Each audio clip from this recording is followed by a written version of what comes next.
Okay. We are live. All right.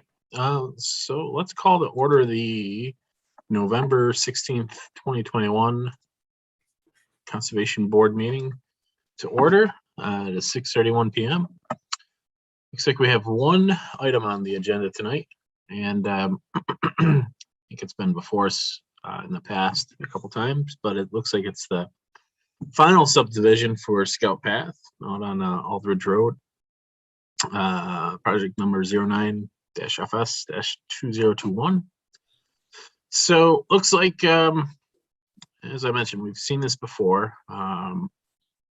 So applicant is before the planning board requesting approval to subdivide 8.84 acres into 5 building lots with a range of about 1/8 of an acre to 5 acres per lot.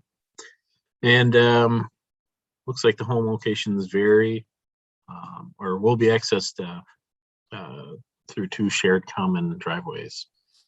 So this is the final step of major subdivision, and we approved this back in, I believe, August of this year. So Scott, good evening, welcome aboard.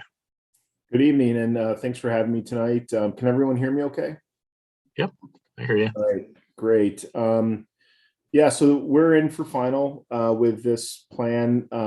We were in previously at sketch about 18 to 20 months ago, and preliminary about 6 months ago. So there was a bit of a delay between sketch plan and preliminary. I think we walked it when it was in for sketch plan, and we've changed the configuration just a bit since preliminary. I think if you recall, we had 4 lots real clustered around the road frontage.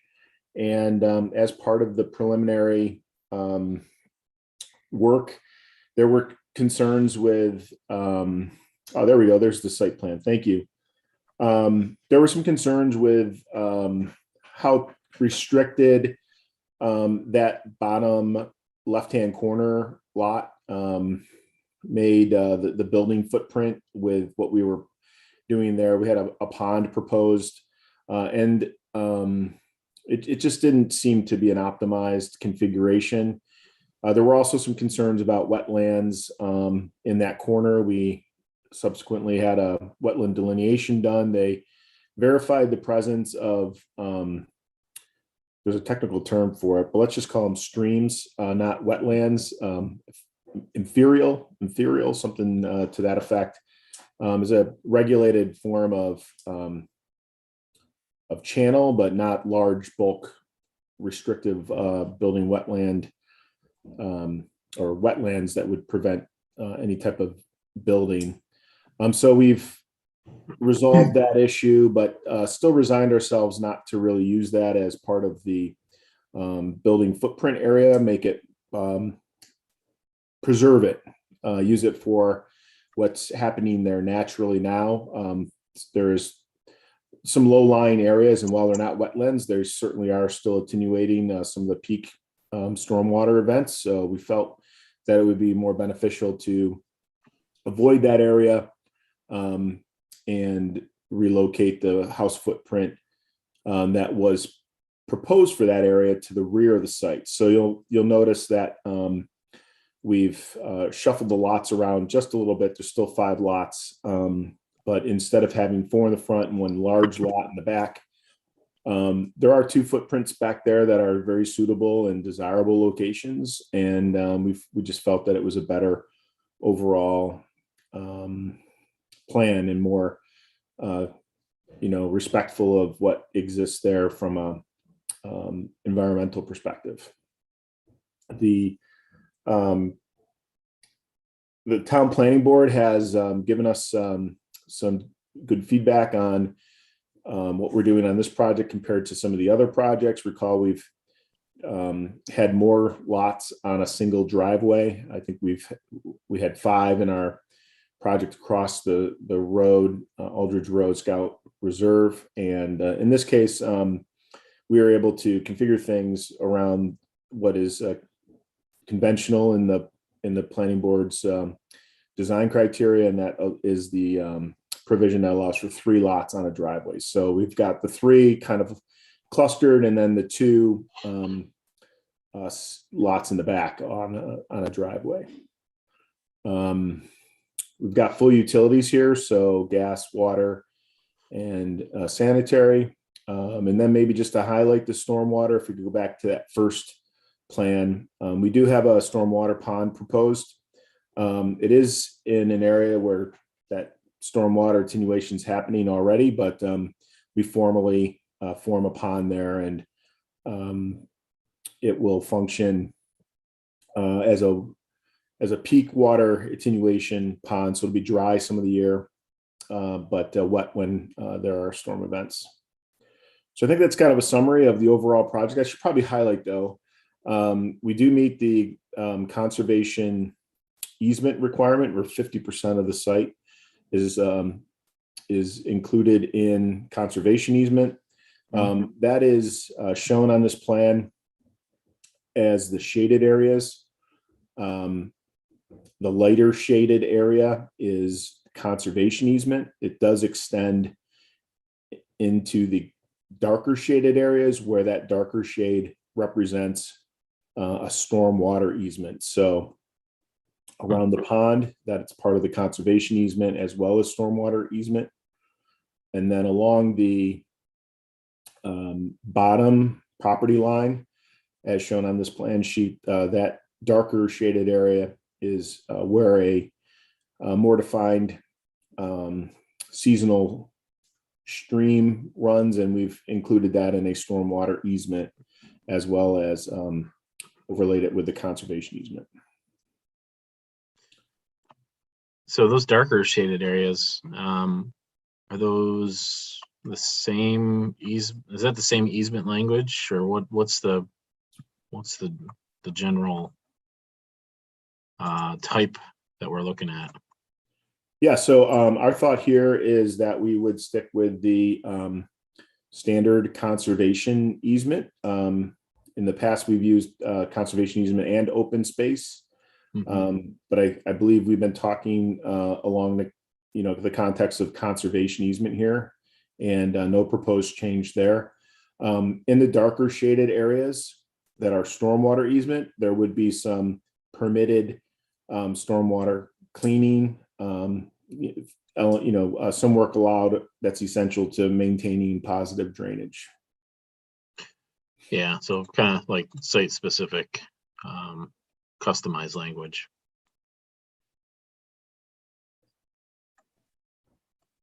I see are the driveways in there as well?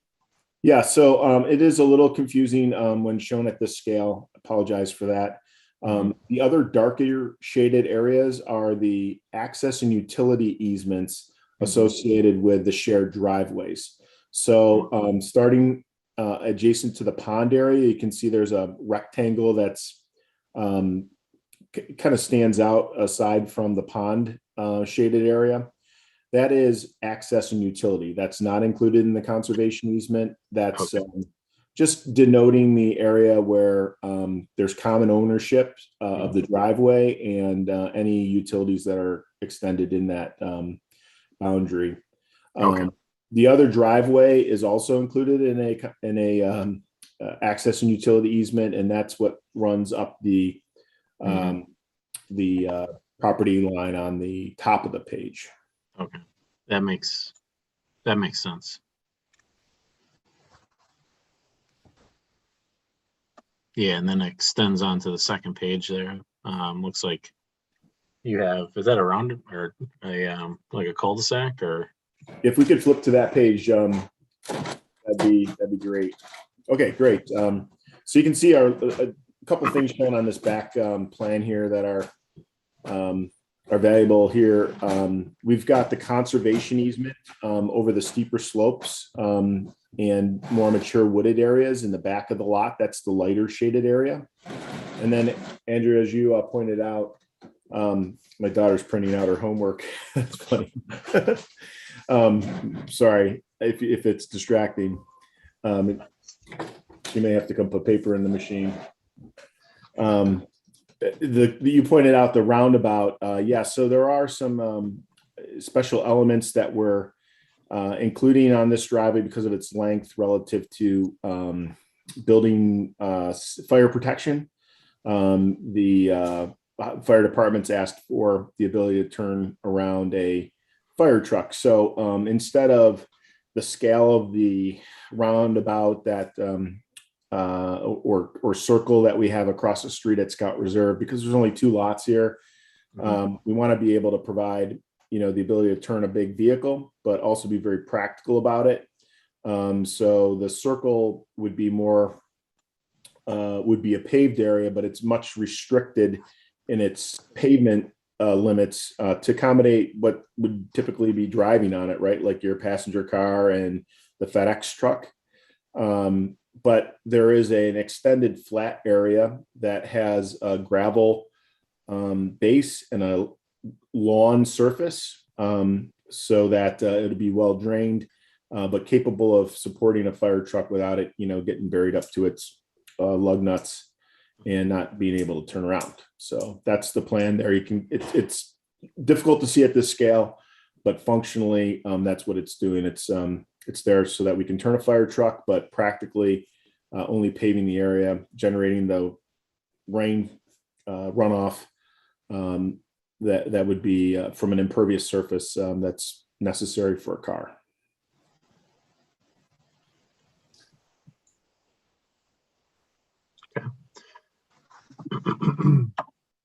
Any comments from anyone or questions? Hey, Scott, it's Matt Madison. I think I like this plan better than the last one. I like the 2 in the back instead of clustered up front in that kind of wet area. That's really my only comment. It was a win-win. I'm glad we got, the ability to turn it around a little bit in preliminary and come up with this configuration. I think our challenges are going to be what they have been in the past with our projects and the integration of the conservation easement into what people perceive to be lawns. So the monumentation on the corners has been touchy subject for folks. We've been practicing what we've talked about the last couple of times we've been here with trying to get in front of that with, the builds. It's just a very difficult conversation. I think it really comes down to monumentation. There isn't a lot of pushback on the fact that there's some conservation easement there. It's how the signage is just really kind of intense. Scott, how do you, when you bring it up, I mean, I don't think we've actually had a conversation like this yet, but since you've just recently done it, you bring it up at the sales portion, or when do you bring it up, and what do you just point it out to them on the map and let them know, or? Yeah. So as the engineer and developer, I'm not really at the table when okay, never the mind. builder's talking about the house that's going to get built. So I feel like it's a kind of a secondary conversation. Folks get hooked on the location. It's Victor and people love it and they like the lots, and kind of miss the finer details of the lot until until the signs go up. I think that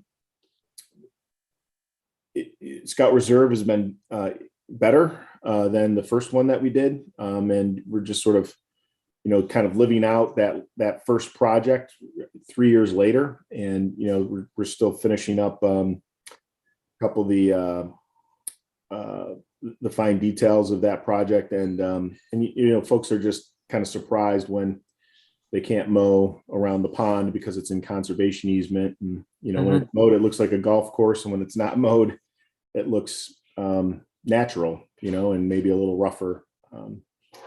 So I think that it's Scout Reserve things were definitely talked about in a more prominent way, and we'll be doing the same in this project.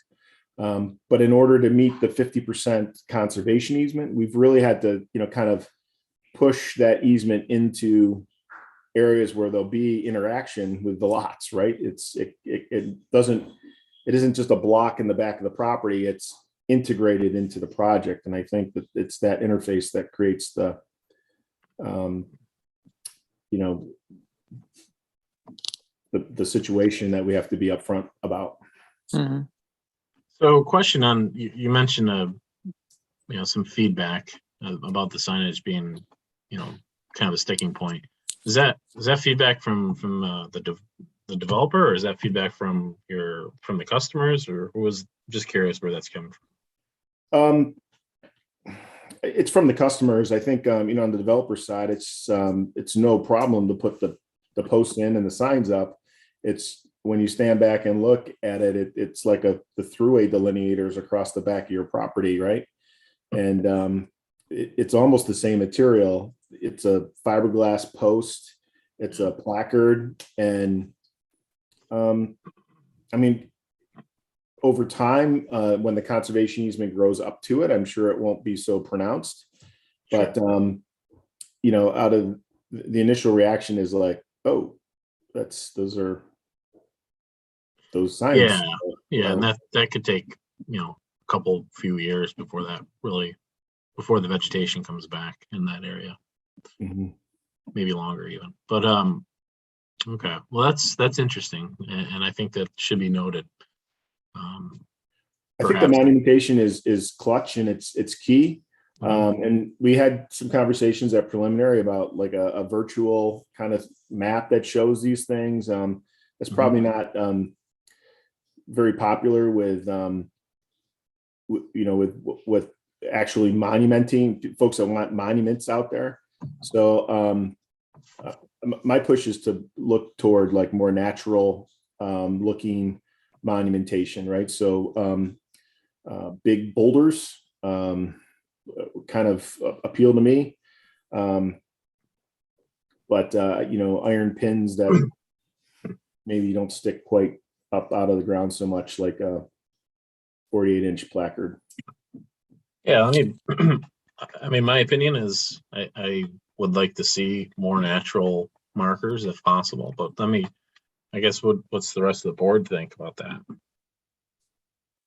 I mean, that is allowable now, right? If be it a tree or a boulder, we've allowed that to be used as markers in the past. Yeah, it is part of what's allowable. I think there's so many that are required, right? There's just a lot of markers that are required by code, and maybe seeing how that plays out by coming to the project over either at Scout Crossing or Scout Reserve and seeing what it looks like in place. Maybe it would be helpful to consider cutting back the number of markers that are actually necessary to get the point across. That there's a conservation easement there. I know it's important to do the corners for sure, but then there's these intermediate markers that are part of the code, and I think that's what becomes a little. Yeah, I think if you're keeping a fairly straight line, which you are in this instance, there's a number of very on the same plane, if you will, or same line, which I think that's key. I mean, if you're constantly jogging and changing angles, and that's a different story. But I think in the case of if there's open space, if there's not trees, or if there's not a major landmark you can use, I think we should consider that. And I know it's going to be kind of hard because you're still relatively in the planning phase, and you won't know that until you start really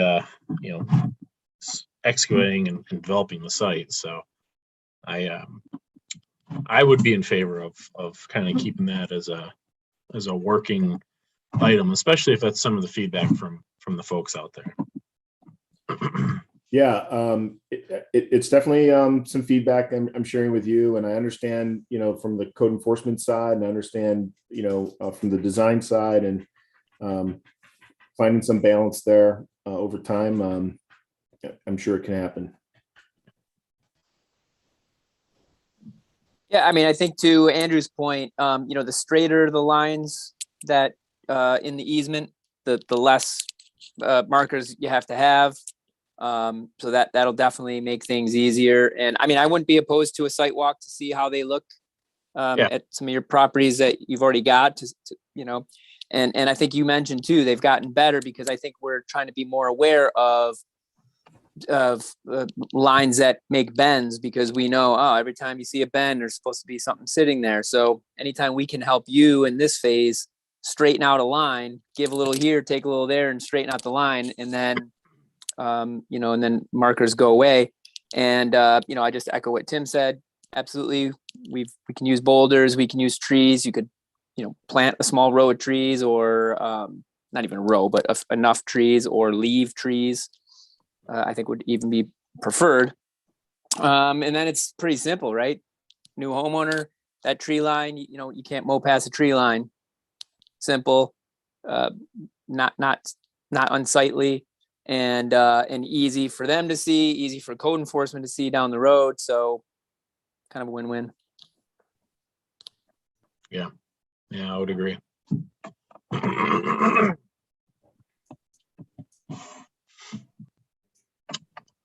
Okay. Any other questions, comments?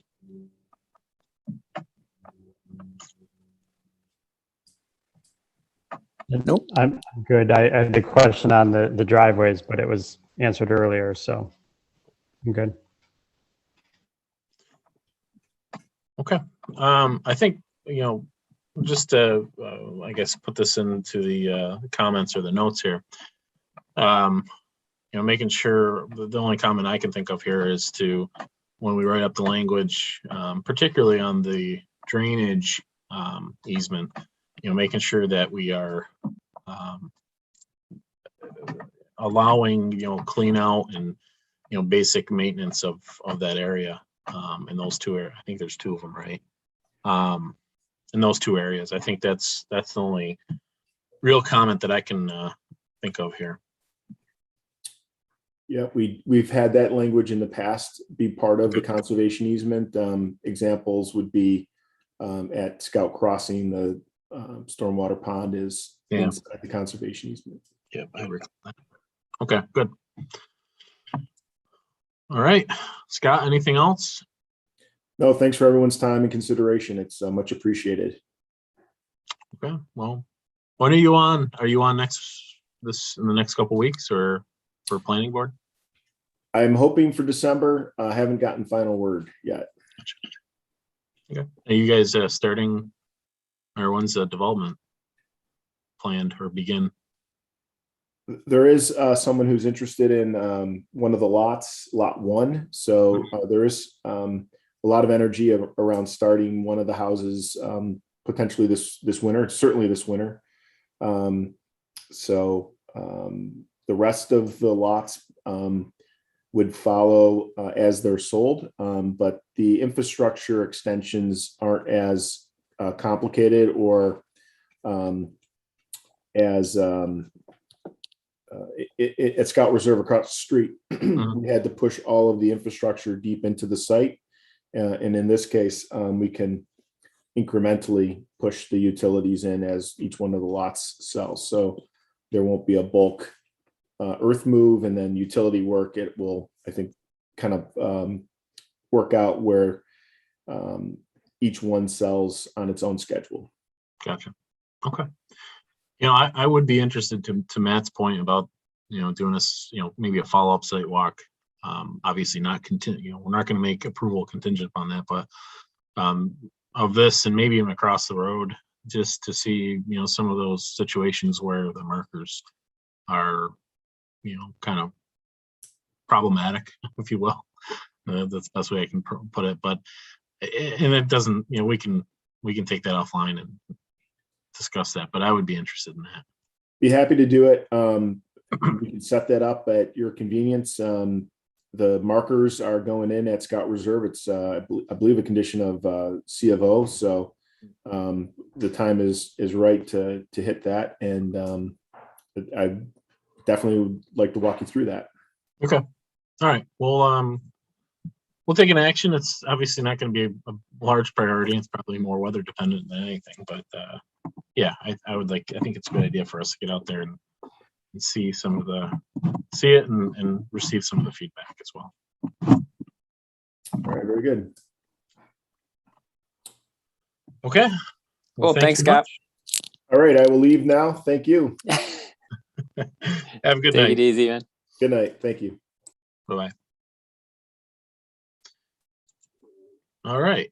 That was it for projects here. So looks like we have minutes from the 2nd. I thought they looked good.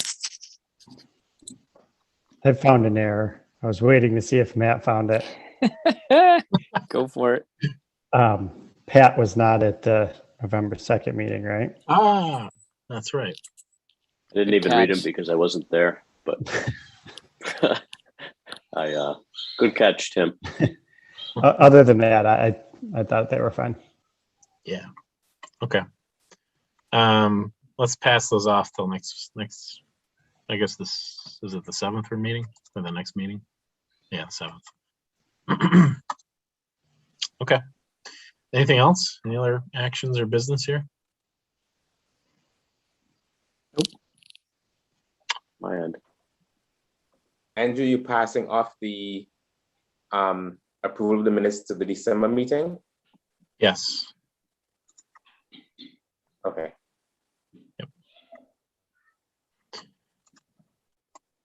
Okay.